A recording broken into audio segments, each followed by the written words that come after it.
Victory Gardens Part 1. The Call to Soil. The winter of 1942 was a season of lists. In the cramped kitchen of her brick row house in South Philadelphia, Anna Pulaski pored over hers with a furrowed brow. It was printed on cheap grayish paper, issued by the Office of Price Administration, Ration Book 2. Red stamps for meat, blue for processed goods. Butter, sugar, coffee. Each a precious metered commodity. Her husband, Stan, was somewhere in the Pacific with the Navy, his letters full of heat and vague longings for real food. Her two boys, ages 10 and 7, seemed to grow taller and hungrier by the day. The corner grocer's shelves were growing sparse, the prices creeping up where they could. The war, which had begun as headlines and bond drives, was now measured in ounces and cups, in the tightening of the belt around her family's middle. Then, one afternoon in early March, she heard it on the radio, wedged between news of the fighting in North Africa and a soap opera. The voice, avuncular and firm, belonged to the Secretary of Agriculture. "We must raise more food," it declared. "Not just our farmers, but every one of us. We must plant victory gardens. Every carrot, every head of lettuce, every tomato we grow ourselves is a carrot, a lettuce, a tomato that can be shipped to our boys overseas. It's a direct blow against the Axis. Your garden is your battlefront." A pamphlet arrived with the mail, courtesy of the local Civil Defense Council. Victory Gardens, your duty in your backyard. It was filled with optimistic diagrams of small, neat plots, instructions for companion planting, and stern warnings against wasting a single seed. The message was clear. Patriotism was no longer just a flag on the porch. It was a spade in the hand. Anna looked out her small postage stamp backyard. It was a sad utilitarian space, a patch of hard-packed dirt where the boys kicked a ball, dominated by a single gnarled ailanthus tree, the tree of heaven that grew, it seemed, in every Philly alley, and a rusting bicycle frame. Growing food there seemed as likely as growing diamonds. But the phrase, "a direct blow against the Axis," echoed in her head. Stan was firing guns. Could she not at least plant a seed? She enlisted her sons. "We're going to help your father," she told them, her voice brooking no argument. "We're going to dig for victory." The first weekend was an exercise in comic misery. The ground was frozen at the root level. Her oldest, Michael, blistered his hands on the splintery handle of a borrowed pickaxe. The younger one, Thomas, mostly threw clods of dirt at the fence. But they persisted. Neighbors, seeing the effort, offered advice. Old Mr. Giannetti from 3 doors down, a retired stonemason from Italy, leaned over the fence. "Signora," he said, shaking his head at the hard clay, "you need to make the earth happy. You need compost." He explained the mysterious alchemy of kitchen scraps, leaves, and thyme. So a corner of the yard became the compost battalion. Eggshells, potato peels, coffee grounds, nothing organic escaped. The boys, now invested in the project's weird science, collected fallen leaves from the entire block. Anna sent away for the government-recommended seed packets from the Burpee Company. Victory Garden Special. They arrived, tiny envelopes of potential. Defender peas, Liberty tomatoes, Patriot carrots. By April, the hard clay, amended with the first fruits of their compost, had softened. Following the diagram in the pamphlet, they laid out a precise 20x 15-foot plot. They built a scarecrow from Stan's old work shirt and a broom handle, giving it a fierce, lopsided face. It wasn't just a garden, it was a project, a shared purpose that filled the silent space left by their father's absence. The act of pressing a tiny pea seed into the dark earth became an act of faith. Every evening, Anna would stand at the back door, her apron still on, and survey their work. It was messy, amateurish, and hopeful. For the first time since Stan's ship had left port, she felt a sense of agency. She wasn't just waiting and worrying. She was building, nurturing, contributing. The Pulaski Victory Garden was open for business. Part 2. the nation's Back 40. The movement that began in millions of anxious, determined kitchens like Anna's became a national tidal wave, meticulously organized and propagandized. The Victory Garden was not a suggestion. It was a cultural crusade.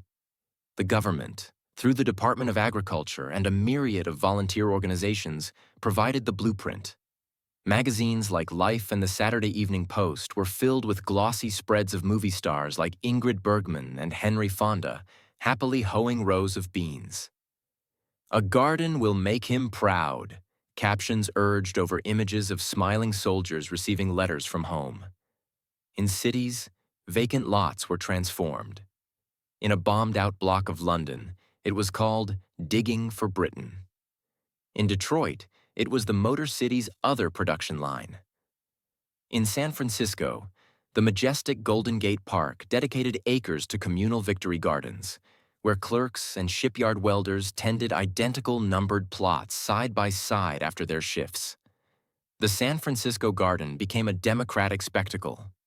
A banker in suspenders might be seeking advice on aphid control from a janitor in coveralls. The common language was of soil pH and squash borers. Schools made it part of the curriculum. Children were given packets of radish seeds, the fastest growers, to learn the cycle of life and contribution. 4-H clubs and scout troops competed for the largest yields. Factories installed gardens on their grounds, boasting that their workers were fueling the production line at home and abroad. The Los Angeles Times held a Victory Garden contest, with prizes for the most productive plot, the most beautiful, the most ingenious use of space. Gardening ceased to be a rural pastime or a hobby for the well-to-do. It was the quintessential act of the civilian soldier. The science of the home garden was democratized. Extension agents from state universities gave free lectures in church basements and library halls. Pamphlets with titles like "Canning Your Victory Harvest" and "Fighting Garden Pests the Patriotic Way" flew off shelves. A new lexicon entered the household. Victory Compost, Victory Canning, Victory Vine for tomatoes. Pressure cookers, used for home canning, became as essential a kitchen tool as the stove. The rhythmic pop, pop, pop of sealing jars became the soundtrack of late summer, a sound of security, of defying winter and the U-boats that threatened supply lines. For Anna, the garden became her anchor and her classroom. She joined a neighborhood Victory Garden circle that met every other Thursday in Mrs. O'Reilly's parlor. Here, Polish, Irish, Italian, and Jewish housewives, who might have exchanged only polite nods on the street before the war, bonded over manure tea and cucumber beetles. Mrs. Gianetti's wife, Sophia, taught Anna the secret of pesto genovese, using the abundant basil. Anna, in turn, shared her mother's trick for pickling beet stems so nothing was wasted. They traded surplus, a basket of Anna's leafy Swiss chard for a jar of the O'Reilly's pickled green tomatoes. The garden was breaking down more than just hard clay. It was breaking down barriers, creating a new homefront community rooted, quite literally, in shared soil and purpose. By the height of summer in 1943, the Pulaski yard was a jungle of green. The Defender peas climbed their string trellis in plump rows.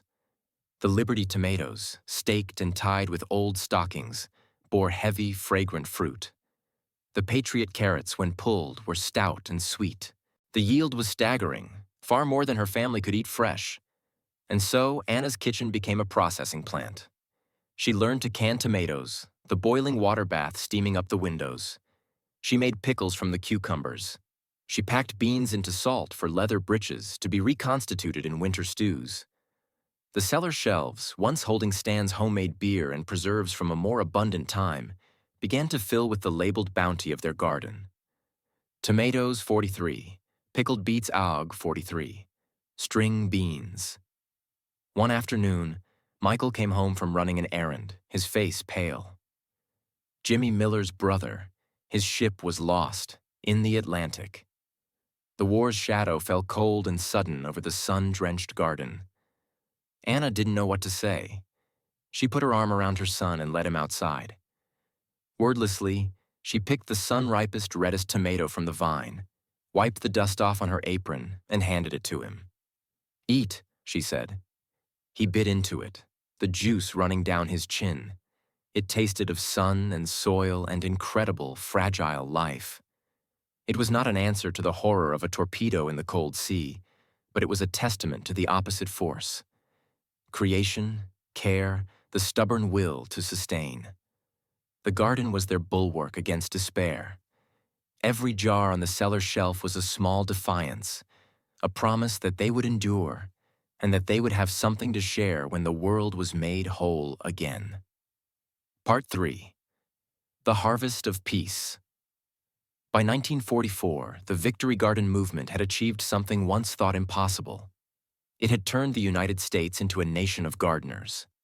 Nearly 20 million gardens were producing an astounding 8 to 10 million tons of food, accounting for roughly 40% of all the fresh vegetables consumed in the country. The statistics were a monument to collective will.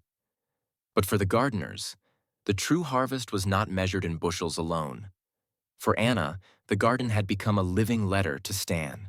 In her weekly letters, she wrote less about the deprivations of rationing and more about the progress of the plot. "The Kentucky wonder beans you helped me plant the spring before you left are climbing to the heavens," she wrote in July 44. "Tommy has named the biggest pumpkin the General. I've put up 30 quarts of tomatoes. The cellar looks like a general store. We are sending you our surplus, in spirit." The garden was her primary news, her shared project with him across the miles and the years. It was tangible proof that life and love continued to grow in his absence. The social ripple effect was profound. The neighborhood Victory Garden Circle had evolved into a robust support network. When young Mrs. Goldman on the next block had her baby, the circle organized a canning bee at her house, putting up her harvest for her while she recovered. They pooled sugar rations to make jam from a bumper crop of plums in old Mr. Gianetti's tree. The shared labor and shared bounty fostered a resilience that official rationing boards could never mandate. Children who had grumbled at weeding now understood viscerally where food came from. They developed a respect for the earth and a disdain for waste that would last a lifetime. The end of the war in 1945 brought a complex bittersweetness to the Victory Gardens. The joyous celebration of VJ Day was followed by a strange limbo. Stan was coming home, but not for months, as the giant machinery of demobilization ground slowly. The urgent, patriotic imperative for the garden was gone. The government's propaganda shifted to messages about rebuilding and a peacetime economy. For many, especially in cities, the vacant lot gardens were quickly plowed under for new construction. The pressure canners were packed away as supermarkets, promising convenience and endless variety, began their post-war ascendancy. But for families like the Pulaskis, the garden was not so easily abandoned. On a warm September afternoon, Anna stood with her sons, now taller and more serious, looking at their plot. It was messy, overripe, the squash leaves beginning to yellow. "Do we still need it, Ma?" Thomas asked. "With Dad coming home?"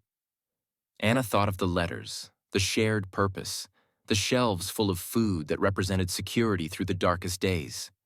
She thought of the taste of a sun-warmed tomato, of the smell of basil on her hands, of the quiet solidarity with her neighbors. The garden had been a weapon, yes, but it had also become a sanctuary, a teacher, a connector. "We need it more than ever," she said softly. "Not for Victory, for us." When Stan finally walked up the front path that November, thin and aged but whole, his homecoming dinner was a celebration of the garden. Anna served a soup made from their own carrots, onions, and canned tomatoes, a salad of the last of the autumn lettuce, a roast, a precious red stamp purchase, surrounded by her pickled beets and roasted potatoes from a late harvest. For dessert, a pie made from the last jar of preserved blueberries they had picked on a trip to the Jersey Shore. Every bite was a story, a testament to the life that had gone on, stubbornly and fruitfully in his absence. In the years that followed, the Pulaski garden shrank. The boys grew up and moved away.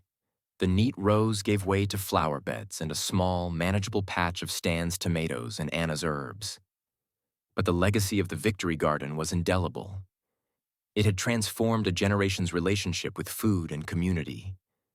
It had proven that in the face of global catastrophe, the most powerful response could begin with a seed in the palm of your hand. It taught that self-reliance and community cooperation were not opposing ideas, but the twin roots of strength. Long after the last V for Victory poster had faded, the ethic remained. The 40% of the nation's vegetables hadn't just fed bodies. They had nourished a spirit of can-do resilience, of direct personal contribution, of finding abundance not in endless consumption, but in careful cultivation. The Victory Garden's final harvest was not just the food that helped win a war, but the enduring understanding that sometimes the deepest patriotism is not a grand gesture, but the simple, patient act of making things grow.